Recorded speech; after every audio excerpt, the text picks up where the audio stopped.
ಅವ್ರು ಯಾವತ್ತೂ ಅರ್ಸೋದಿಲ್ಲ ಅನ್ಸೋದಿಲ್ಲ ಹುಡುಗಿಯರ.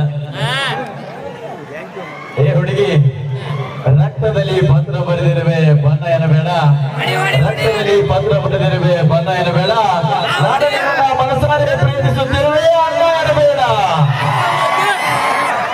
ಆದ್ಮೇಲೆ